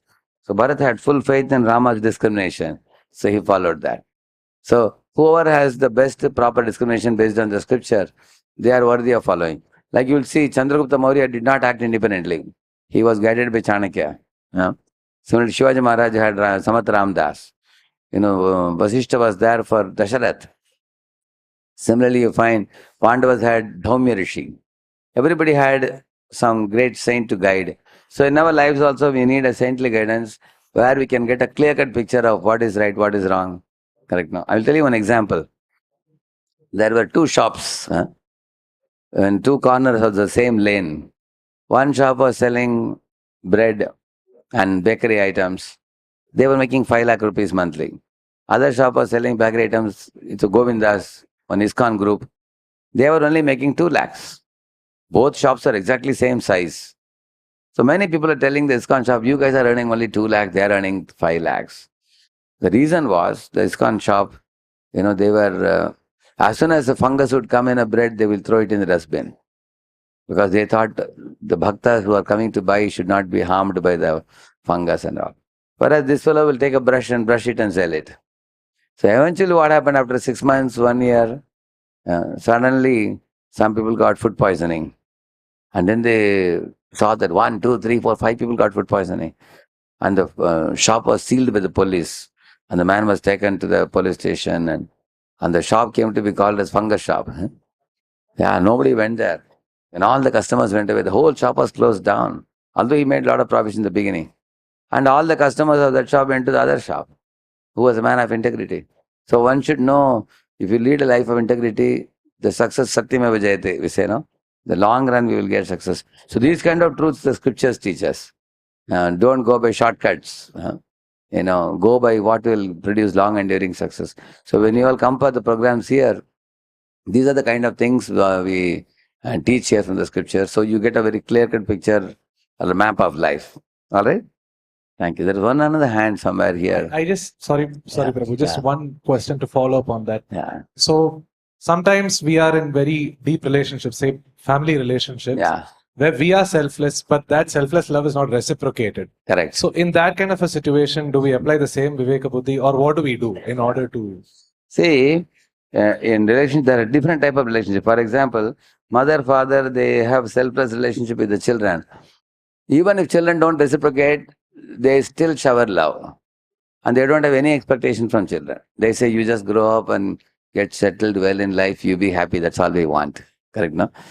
The mamata of the parents for children is more than that of children for the parents. Generally it is seen like that.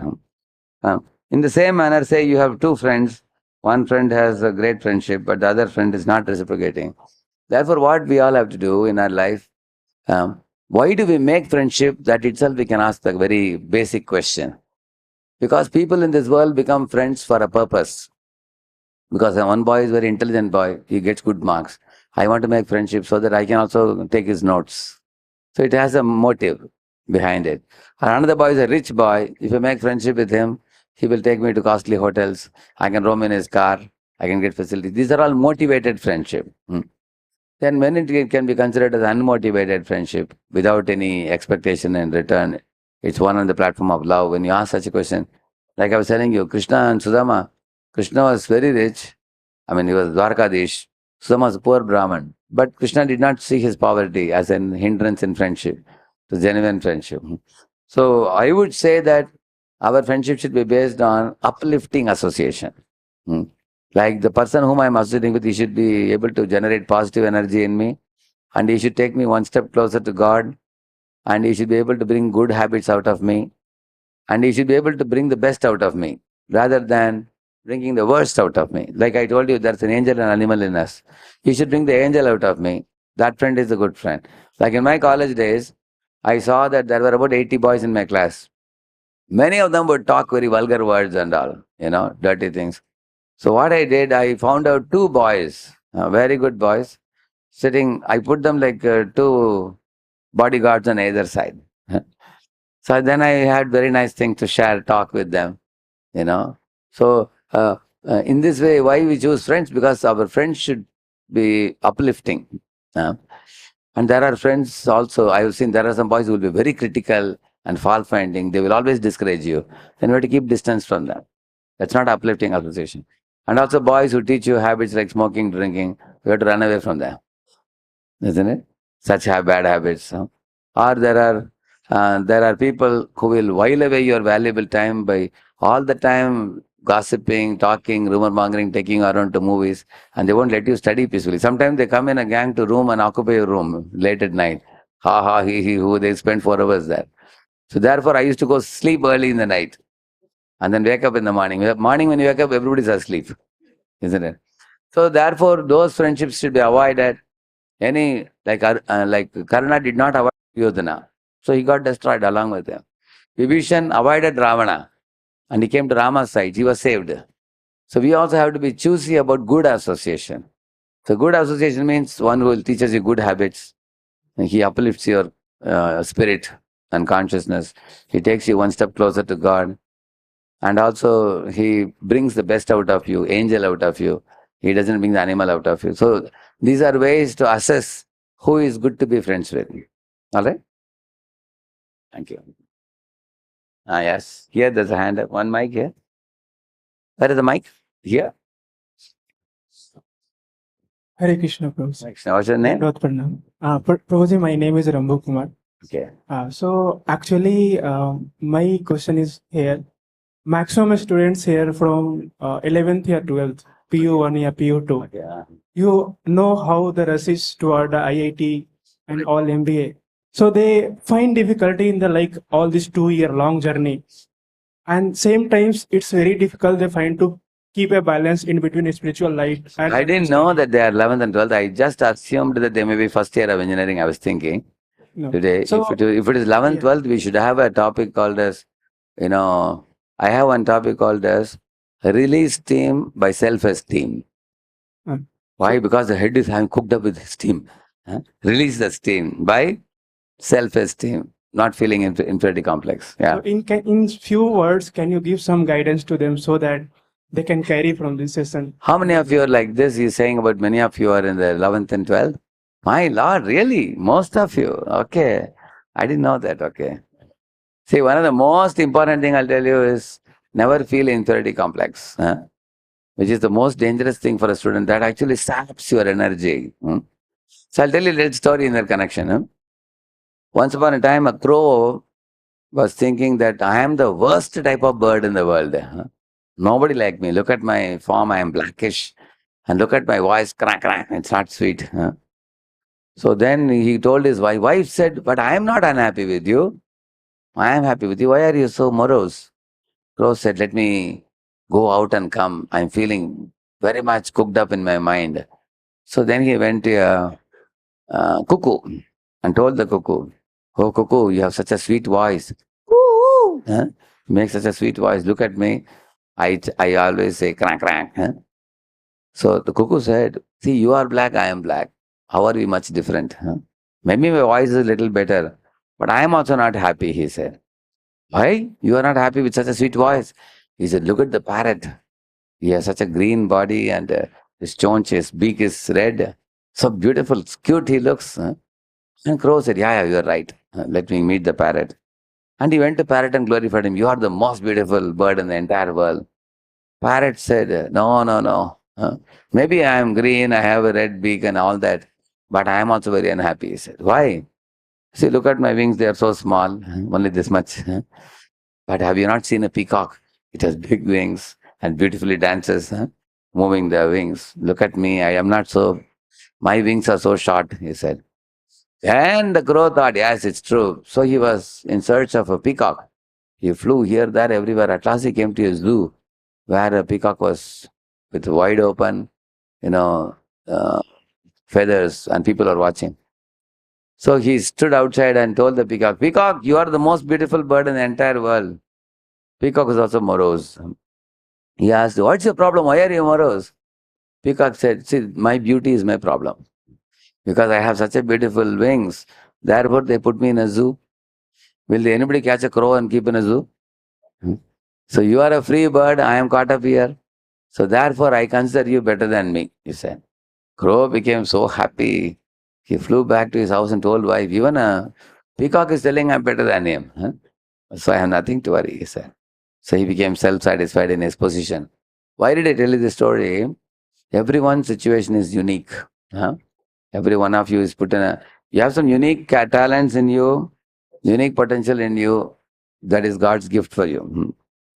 Either you have musical talent or mathematical talent, or you have interpersonal talent or intrapersonal philosophical talent, or you have sports talent, or you have naturalistic, eco-friendly talent. So you have to find out what talent is very, very prominent in you, and in that field you should go and flourish, and I understand it to be God's gift for you. Some of you may be very good in painting and drawing. So you find out which talent stands out amongst all your talents, and then grow in that talent and become strong in that particular talent by developing it and be peaceful.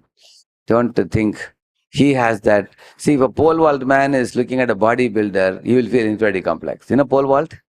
Huh? Pole vault means a man takes a stick, thin fellow, and jumps like a high jump. You've seen that? So you need a thin body or a like bodybuilder body? Thin, slim body you need. Otherwise, you cannot jump like that. On the other hand, if you are a bodybuilder, then you can do something else. Yeah? You may do boxing or malyuddha or something you can do, but you can't jump the pole vault. Correct? Everybody cannot do everything. See, if you keep a barking competition between a horse and a dog, who will win? Dog. If you keep a running competition for a horse and dog, who will win? Because they are uniquely talented, isn't it? Like you heard that Einstein story.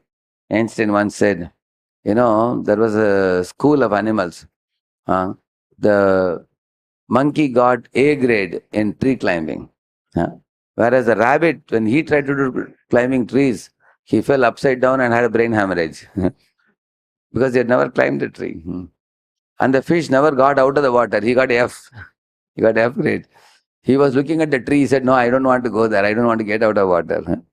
So then Einstein said, if tree climbing is the only subject in the school, then our fish will have inferiority complex, thinking that I can never make it in the school. Correct, no? So we all have, fish has his talent in water, and monkey has his talent in the tree.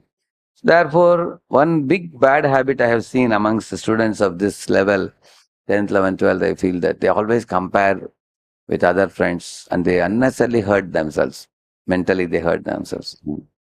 So, every one of you is gifted with some amount of IQ. And another thing is, see, many educationists tell you that you should try for IIT JEE or you should not try also, correct, no? Based on your IQ, they tell you.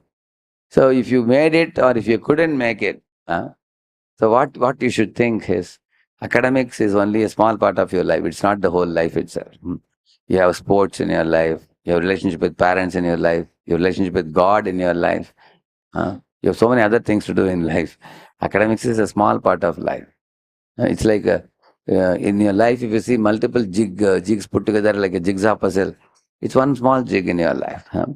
Don't take it to be the everything in your life. That's my suggestion to you. Give the mic to her. Namaste. Hare Krishna. Yeah. My question is, when it comes to physical body and spirituality, which one we should put at the first place when it comes to the priority? Actually, out of the driver and the car, which is more important? Driver. Driver, correct? No? Because if one car is damaged, you can get another car. Correct, no? But if the driver is killed, then car cannot budge an inch also. Correct, no? Similarly, your body is like the car. And you, the Atma, you are the driver. So you are more important than the body. And the body is like a dress over the soul. Like today you are wearing one dress, tomorrow you will wear another dress. Similarly, the soul is changing different bodies. Some souls are in male body, some are in female body, some are in dog's body, some are in tree's body. So the Atma is in different bodies. So the bodies are also important, but they are not as important as the soul. Soul is, Atma is more important. Then secondary importance is given to body. Like we bathe the body, we brush the body, we put food for the body. Like you put petrol in the car, you put air in the tire, you put water in the radiator. That's also important. But feeding the driver is also important. Because driver's food is not petrol, he has a different food. Similarly, your food for the Atma is hearing Bhagavad Gita, what you are hearing now. So therefore, nourishing the soul by spiritual food is the most important thing. Then you can also take care of the body also. And my second question, what is the purpose of this life? The purpose of life is to awaken that love. See, we were all in a spiritual plane and we have come to the material plane now. Like rainwater is pure. When it comes to ground, it becomes muddy. Similarly, when the Atma comes to this world, he is enveloped with a covering called mind. And the mind has impurity, I told you, right now. So to purify the impure mind, that is the goal of life. And then you go back to Godhead. So 3 distinct goals I will tell you. All of you repeat after me, okay? Broaden your awareness. Broaden your awareness. Purify your mind. Purify your mind. Transform your heart. Transform your This is the goal of life. So transform your heart means a cruel person should become compassionate person. Arrogant person should become humble person. A greedy person should become satisfied person. Angry person should become peaceful person. Is it not true? A person filled with lust should become a person filled with pure love. This kind of heart transformation should happen. That is one goal. Transform your heart. Then purify your mind means proprietorship, controllership, enjoyership. I told you, lust, anger, and greed. Lag makes you lag in life. Lust, anger, greed. So that has to be purified by chanting Hare Krishna. Correct, no? Then it's like cleansing the mirror, dusty mirror. That is purify the mind. Mind is like a stinking socks, I told you. It can be purified, washed completely. And thirdly, I told you, broaden your awareness. What is broadening awareness? First, you love your mother. Then you love your mother and father. Then you love your brother and sister. Then you love your caste people. Then you love your state people. Then you love your country people. Mera Bharat Man. And then you hate the neighborhood country, you may hate. But later, when you travel across the globe, you love all humans. Still that love is incomplete. Why? Because still one may eat animals and birds and everything. But when you love Krishna, then you love all. So that formula is called, all of you repeat, love God, love all. That's called the Vasudha Eva Kutumbakam. It's like the whole world is family and God is the father. So that is called broadening awareness. From a Kupa Manduk, like a frog in the well, you broaden your awareness and make the whole your family. The whole world your family.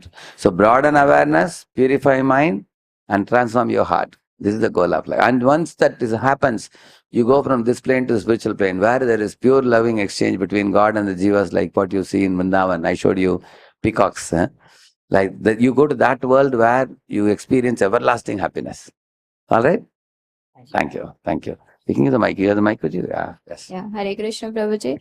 My question is that as I was dealing with the corporate life and we just started our spiritual journey. We are new to this spiritual journey. So as you said, our spiritual journey is based on the situation based. Right. Like when we feel low or when we harassed by someone, we'll start our spiritual journey. So my thing is how we can start our journey from the situation based to the selfless love, how we start this journey. It is true that all of us, we come to God when we are in some kind of trouble. Say some doctor says somebody that, you are having a chest pain, I will check whether it is due to some gases or due to some heart problem. So immediately person goes to temple. And what will he pray? Oh God, let it not be a heart problem, let it be due to some gases. Let it be a smaller problem. So that's how when we are in trouble, people go and take shelter from God. And when doctor says, oh, there is nothing to fear, we have checked your arteries are blocked, you are all right. Then he doesn't go to temple for an year. Correct, no? So that is actually called as desire based. So we have fear, desire, duty, love. So some people go to God out of fear, some people go out of some desire to get something, and some people do it as a matter of duty. But love is the ultimate platform. So if you chant Hare Krishna, and also if you read the five things I told you, A, B, C, D, you begin with that. And also attend the weekly classes. Then gradually you come to understand what is genuine love, not only theoretically, but it becomes practical experience. And that love for God, you will apply it in every walk of life. When you are dealing with your mother, with your father, we will give up our motivated behavior. And that will give true fulfillment to our heart. In this world, while dealing with people also, like I am giving you a lecture, I am not charging you a single penny for this, correct now? When we give a lecture. So you will see that there are people, in the world who are doing education as a business, correct now? Now medical field has become business. Education has become business. Law has become, everything has become business now, money minded. So when you do it as a service, we will experience true love. You can see that. So you're beginning in the corporate world, which is like a very fast rat race nowadays. But this path, I can assure you, it will be like a healing balm for even your busy corporate life. Even in the midst of storm, you can keep yourself calm. But you have to keep regular touch weekly once, coming, attending some program, chanting the holy name, I told you, ABCD, all those things. And then eventually there are two tracks. One is our material body and one is spirit soul. So they both go like a railway line together. Take care of your, like he was telling now, take care of your body also and take care of your soul also. Krishna doesn't say neglect your body. He doesn't say do your profession, earn your money, but in your heart you awaken that love which is currently contaminated due to those impurities as I told. And it is possible. I have seen people growing out of it within a few years of practice, just 2-3 years of practice. Okay? Thank you. Thank you, Prabhuji. Thank you. Hare Krishna. So by keeping Yeah, take the this. shortage of time, so we'll pause the question answers here only. So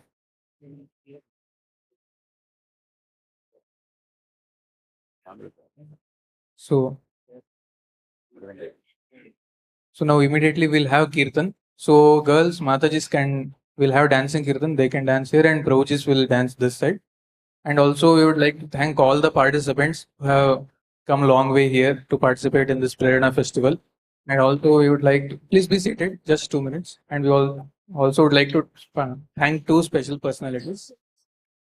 2 but 3. I'd like to thank Harish PK, who is CEO of Arjuna Academy. Please listen. So I think he has inspired many of his students also to come here. So that's so many few students came today. So he is a wonderful practitioner of spiritual life, as well as he's a wonderful teacher as well. And he's inspiring so many students to have a successful career as well as also introduce them to spirituality. Thank you, Prabhu, for coming. Would I also like to thank Dr. Sanjay. Please stand up. So he's a senior director in entity data. And he's also part of our innovation academy here. And also is he a friend of His Grace Radheshyam Prabhu since IIT Mumbai days. I'd also like to thank His Grace Tukaram Prabhu, who has come all the way from ISKCON Bhubaneswar. Haribo. So Prabhu he leads the ISKCON Youth Forum in Bhubaneswar and has come all the way here with some of his devotees. I'd like to thank you, Prabhuji. Hare Krishna. So when I sing, you all will sing after me. I'll finish one full mantra, then you will sing behind me. Okay? So you show how to dance. You show how to dance. Yeah. You show first. Yes. You show. So yeah, forms can be given to the volunteers. Anybody who is in dhoti kurta, you can give to them. And finally hand it over to Pratik Prabhu. So boys dance on my left side and girls on my right hand side. Okay. So we'll put our left feet front and left foot back, and right foot front, right foot back. So 1, 2, 3, 1, 2, 3. Hare Krishna, Hare Krishna, Krishna Krishna, Hare Hare, Hare Rama, Hare Rama, Rama Rama, Hare Hare. Everybody together. Hare Krishna, Hare Krishna, Krishna Krishna, Hare Hare. Can make circle. Hare Rama, Hare Rama, make circle. Rama Rama. You can make one more circle. Hare Krishna, Hare Krishna, Krishna Krishna, Hare Hare, Hare Rama, Hare Rama, Rama Rama, Hare Hare. Everybody.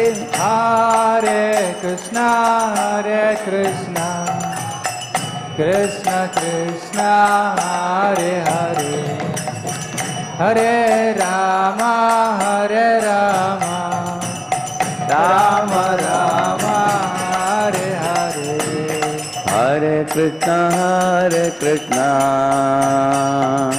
Krishna Krishna, Hare Hare, Hare Rama, Rama Rama, Hare Hare. Hare Krishna, Krishna Krishna, Hare Hare, Hare Rama, louded please, Rama Rama, Hare Hare. Hare Krishna, Krishna Krishna, Hare Hare, Hare Rama, Rama Ram, Hare Krishna, Krishna Krishna, Hare Hare,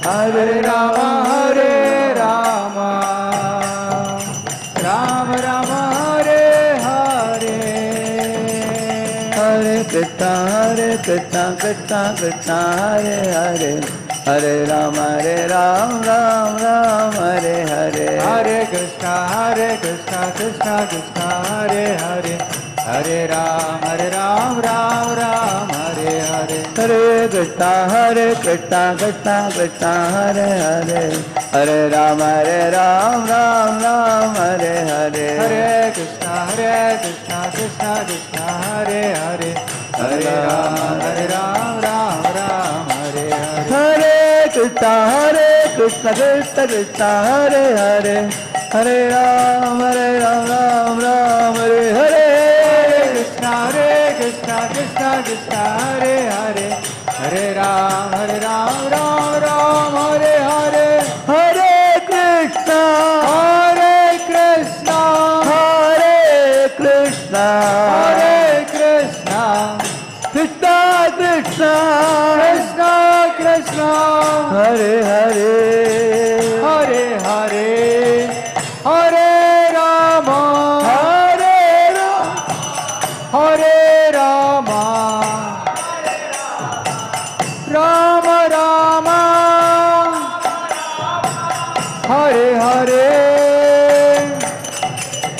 Hare Krishna, Krishna Krishna, Hare Hare, Hare Ram, Ram Hare Hare, Hare Krishna, Krishna Krishna, Hare Hare, Hare Ram, Ram Hare Hare, Hare Krishna, Krishna Krishna, Hare Hare, Hare Rama, Rama Rama, Hare Hare, Hare Krishna, Hare Krishna, Hare Hare, Hare Hare, Rama, Hare Rama, Hare Rama, Hare Hare, Hare Krishna, Krishna Krishna, Hare Hare, Hare Rama, Rama Rama, Hare Hare, Hare Krishna, Krishna Krishna, Hare Hare, Hare Rama, Rama Rama, Hare Hare, Hare Krishna, Krishna Krishna, Hare Hare, Hare Rama, Rama Hare Hare, Hare Krishna, Krishna Krishna, Hare Hare, Hare Rama, Rama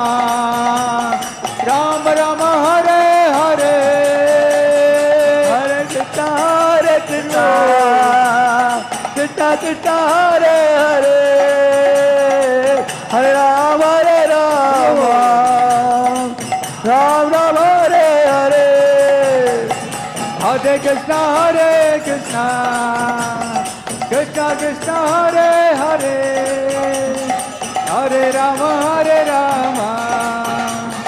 Rama Hare Hare, Govinda Jaya Jaya Gopala Jaya Jaya, Govinda Jaya Jaya Gopala Jaya Jaya, Govinda Jaya Jaya Gopala Jaya Jaya, Govinda Jaya Jaya Gopala Jaya Jaya, Radha Ramana Hari Govinda Jaya Jaya, Radha Ramana Hari Govinda Jaya Jaya, Radha Ramana Hari Govinda Jaya Jaya, Radha Ramana Hari Govinda Jaya Jaya, Jai Jagannath Swami Jaya Jagannath, Jai Jagannath Swami Jai Jagannath, Jaya Jagannath Swami Jaya Jagannath, Jai Jagannath Swami Jai Jagannath, Jai Jagannath Swami Jaya Jagannath, Jai Jagannath Swami Jaya Jagannath, जय बलदेवा जय सुभद्रा जय बलदेवा जय सुभद्रा हरे कृष्णा कृष्णा कृष्णा हरे हरे हरे राम राम राम हरे हरे हरे कृष्णा कृष्णा कृष्णा हरे हरे हरे राम राम हरे हरे हरे कृष्णा कृष्णा कृष्णा हरे हरे हरे राम राम हरे हरे हरे कृष्णा कृष्णा कृष्णा हरे हरे हरे राम राम हरे हरे हरे कृष्णा कृष्णा कृष्णा हरे हरे हरे राम राम हरे हरे हरे कृष्णा कृष्णा कृष्णा हरे हरे हरे राम हरे हरे हरे कृष्णा कृष्णा कृष्णा हरे हरे हरे राम राम हरे हरे हरे कृष्णा कृष्णा कृष्णा हरे हरे हरे राम राम हरे हरे गोविंद जय जय गोपाल जय जय गोविंद जय जय गोपाल जय जय राधा रमण हरि गोविंद जय जय राधा रमण हरि गोविंद जय जय गोविंद गोविंद गोपाल नंदला गोविंद गोविंद गोपाल नंदला गोविंद गोविंद गोपाल नंदला गोविंद गोविंद गोपाल नंदला जय जय राधे जय जय श्याम राधे राधे जय जय श्याम जय जय श्री वृंदावन धाम जय जय श्री वृंदावन धाम हरे कृष्णा कृष्णा कृष्णा हरे हरे हरे राम राम हरे हरे हरे कृष्णा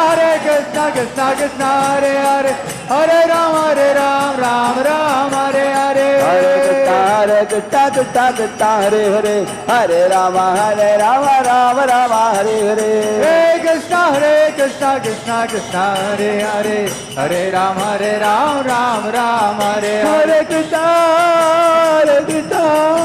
कृष्णा कृष्णा हरे हरे हरे राम राम हरे हरे हरे कृष्णा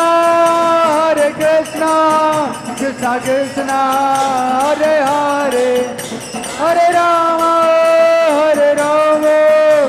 राम राम हरे हरे हरि बोल हरि बोल हरि बोल हरि बोल हरि बोल हरि बोल हरि बोल कलियुग पावन हरिनाम संकीर्तन की जय अनंत कोटि वैष्णव वृंद की जय श्री श्री जगन्नाथ बलदेव सुभद्रा महारानी की जय श्री श्री राधा कृष्ण चंद्र की जय श्री श्री गौर निताय की जय लक्ष्मी नरसिंह देव भगवान की जय श्रील प्रभुपाद की जय समावेत भक्त वृंद की जय।